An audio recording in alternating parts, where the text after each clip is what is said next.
तो हम पढ़ रहे हैं कक्षा 9 एनसीईआरटी की किताब हिस्ट्री का पहला अध्याय और जो है फ्रांस की क्रांति। और इसमें आगे हम पढ़ने वाले हैं जीने का संघर्ष। देखिए किस प्रकार जीने का संघर्ष होने लगा। तो उदाहरण के लिए दिया गया 1715 में जनसंख्या 2.3 करोड़ थी और जो 1789 में बढ़कर कितनी हो गई, वो 2.8 करोड़। इसका मतलब क्या हुआ कि जनसंख्या बढ़ रही है। अब जनसंख्या बढ़ेगी तो उसके लिए अनाज भी चाहिए, अनाज उत्पादन इतना था नहीं, तो क्या होने लगा, मतलब अनाज की मांग तेज़ी से बढ़ने लगी। ठीक है, उधर जो उनकी जो मुख्य जो खाद्य था, भोजन था, वो पाव रोटी थी, तो उसकी महंगाई भी होने वाली थी क्योंकि वो खुद अनाज से बढ़ते थे और अनाज इतना उत्पादन था नहीं। इधर देखिए कारखानों में जो मजदूरी करते थे, उनकी जो मजदूरी क्या है, वो मालिक ही तय करते थे। ठीक, मालिक तय करते थे, इसका मतलब उनको पैसा उनके अनुसार नहीं मिलता था। अब इधर महंगाई बढ़ती रही और मज़दूरों को उसके अनुसार पैसा नहीं मिल रहा था। इसका मतलब क्या हुआ, अमीर और गरीब लोगों के बीच में बहुत बड़ी खाई बनने लगी। ठीक है, स्थितियाँ कैसे होने लगी भाई, बदतर होने लगी। उधर अगर सूखे पड़ जाते या ओले पड़ जाते तो पैदावार नष्ट हो जाती। अब जब पैदावार नष्ट हो रही है तो उससे क्या होने वाला भाई, रोजी रोटी का संकट और ज़्यादा पैदा हो जाता। ठीक है ना, ऐसे जीविका संकट प्राचीन राजतंत्र के दौरान फ्रांस में आम चलते थे। ठीक है ना, मतलब ऐसे जीविका संकट फ्रांस के लोगों को सहने ही पड़ते थे। आगे देखते हैं इसमें आगे क्या है चैप्टर में। तो अभी तक हमने क्या देखा है भाई, फ्रांस में एक छोटी सी ज्वाला सी बनने लगी है मज़दूरों के अनुसार। ठीक है, वहाँ खाद्य के अनुसार, और क्या है, जनसंख्या बढ़ी रही है। अब आगे हम पढ़ने वाले हैं क्या है, उभरते मध्य वर्ग के विशेष अधिकारों के अंत की कल्पना।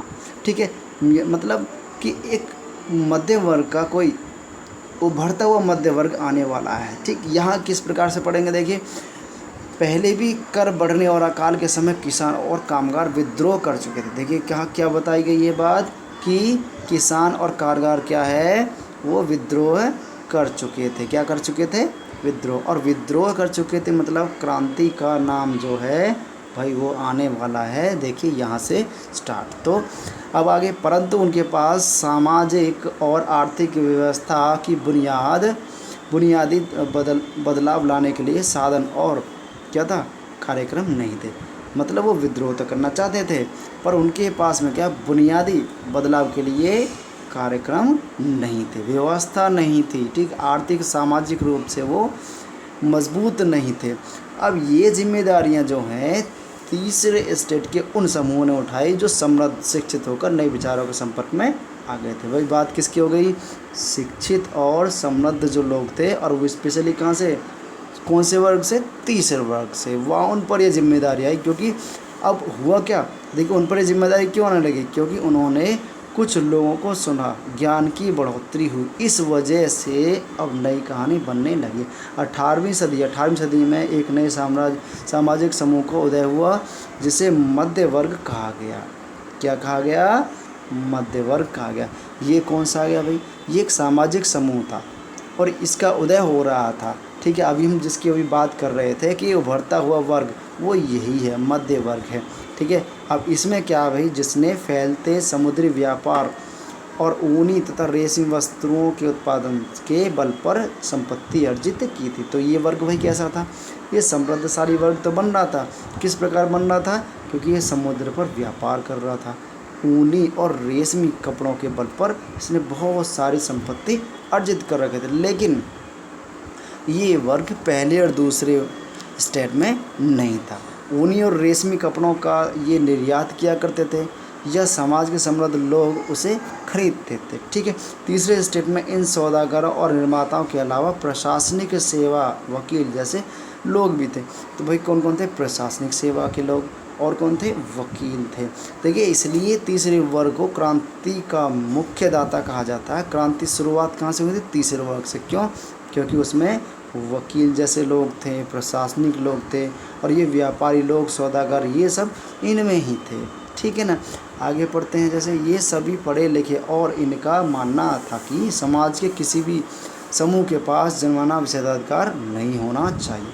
क्या मानते थे भाई ये, कि जनमाना अधिकार, विशेष अधिकार किसी के पास में नहीं होना चाहिए। ये लोग मानते थे। किसी व्यक्ति की सामाजिक हैसियत के आधार उसकी योग्यता होनी चाहिए। क्या होनी चाहिए? ये योग्यता की बात करते थे, ठीक है, कि जिसके पास योग्यता है, ठीक है, उसको अधिकार मिलने चाहिए, ये मानते थे।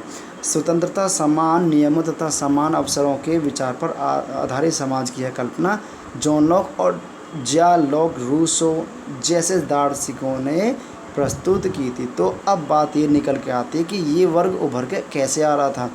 उसके पीछे बहुत बड़ा हाथ इन लोगों का था, जॉन लॉक और लॉक रूसो का, ठीक है। ये दार्शनिक थे। क्या थे? ये दार्शनिक थे। इनकी बातों को सुनकर के, ज्ञान बटोर करके ये लोग उभर कर आने लगे थे। तो टू ट्राइटेज ऑफ गवर्नमेंट में लॉक ने राजा के दैवीय निरंकुश अधिकारों का खंडन किया था। तो लॉक जो हैं, ये जॉन लॉक जो हैं, इनकी एक किताब रही थी। कौन सी किताब रही थी? वो है टू टीट्राइजेस ऑफ द गवर्नमेंट, ठीक है। इन्होंने क्या बताया था भाई इसमें? इन्होंने बताया था राजा का दैवीय और निरंकुश अधिकार के जो सिद्धांत, ये उन्होंने इसमें बताए थे, ठीक है। इसी प्रकार देखिए रूसो ने भी विचार को आगे बढ़ाते हुए जनता और उसके प्रतिनिधियों के बीच एक सामाजिक अनुबंध पर आधारित सरकार का प्रस्ताव रखा। रूसो ने क्या रखा था भाई? कि जनता और प्रतिनिधियों, किसके? जनता और प्रतिनिधियों के बीच में सामाजिक अनुबंध से बने एक सरकार।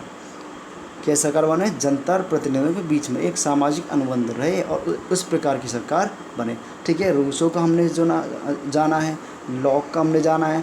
तो और एक पर्सन यहाँ और थे, कौन थे? वो थे मॉन्टेस्क्यू, ठीक है। इन्होंने लिखी थी the Spirit of the Laws. कौन सी किताब थी? किताब बहुत इंपॉर्टेंट, नाम याद रखिएगा, the Spirit of the Laws. इसमें क्या? सरकार के अंदर विधायिका, कार्यपालिका और न्यायपालिका, ये तीनों ही बहुत ही इम्पोर्टेंट बात उन्होंने लिखी थी। सत्ता का विभाजन कैसे होना चाहिए? इन तीनों के हिसाब से सत्ता का विभाजन विधायिका, कार्यपालिका, न्यायपालिका के हिसाब से होना चाहिए। ये किसने बताया? मॉन्टेस्क्यू ने बताया। और किताब कौन सी थी? The Spirit of the Laws. तो अब कुल मिलाकर या इन लोगों को, जो तीसरे वर्ग में ये उभरते हुए लोग थे, इनको एक आशा मिल रही थी किन लोगों से? जो दार्शनिक लोग थे, ठीक है ना। जब संयुक्त राज्य अमेरिका में 13 उपनिवेशों में ब्रिटेन से खुद को आज़ाद घोषित करे तो वहाँ इसी मॉडल पर सरकार बनी थी, ठीक। तो फ्रांस के राजनीतिक चिंतकों के लिए अमेरिका संविधान और उसके व्यक्तिगत अधिकारों की गारंटी प्रेरणा का महत्वपूर्ण स्रोत बनी। तो हम देखिए क्रांति की बात कर रहे हैं, क्रांति का आधार हम पढ़ रहे हैं। तो उसके लिए एक ये घटना भी बनी कि अमेरिका में जो वहाँ पर शासन किया जाता था वो इन्हीं प्रकार से किया जाता था, जो किसने बताया? मॉन्टेस्क्यू ने बताया, सत्ता का विभाजन, ठीक है ना। दूसरा, वहाँ जो अधिकार दिए जाते हैं उनसे इनको बहुत बड़ी प्रेरणा मिली, ठीक है, क्योंकि अमेरिका में 13 उपनिवेश जो थे वो ब्रिटेन से आज़ाद हुए थे, ठीक है। तो आज़ाद हुए थे तो क्रांति हुई होगी तो कुछ ना कुछ आगे सिस्टम बना होगा, ये रहा था, ठीक है। तो अब इनको प्रेरणा मिलने लगी थी। दार्शनिकों के इन विचारों पर काफ़ी हाउसों व सैलूनों में गोष्ठियाँ और गर्मागर्म बहस होने लगी। पुस्तक और अखबारों माध्यम से इनका व्यापक प्रचार प्रसार हुआ। पुस्तकों एवं अखबारों को लोगों के बीच ज़ोर ज़ोर से पढ़ा जाता। तो अब क्या सिस्टम बना भाई? जो दार्शनिक लोग थे, इनकी बातों को कहाँ पर? हाउसों सैलूनों में कहा जाता, पुस्तकों और अखबारों में लिखा जाता, ठीक है। यानी इनकी बातों का प्रचार प्रसार होने लगा और आम जनता तक पहुंचने लगा था, ठीक है। अब अनपढ़ भी उन्हें पढ़ सकते थे, समझ सकते थे। अनपढ़ भी उनको क्या समझ पा रहे थे। इसी समय लुई 16वां द्वारा राज्य के खर्चे को पूरा करने के लिए फिर से कर लगाए जाने की खबर से विशेषाधिकार वाली व्यवस्था के विरुद्ध गुस्सा भड़क गया था। तो अब जो ये हमारे महाशय थे, कौन? लुई 16वां। एक तो क्रांति की ज्वाला धीरे धीरे बढ़ने लगी थी और इन्होंने एक नया काम और कर दिया। क्या है? राज्य के जो खर्चे जो है ना पूरा करने के लिए क्या एक नया कर लगाया जाए, ठीक है। इसका बहुत बड़ा असर पड़ा, इस नए कर लगाने की जो बात चलने लगी थी, ठीक है। यहाँ तक अभी हमने पढ़ा है, आगे फिर से पढ़ेंगे।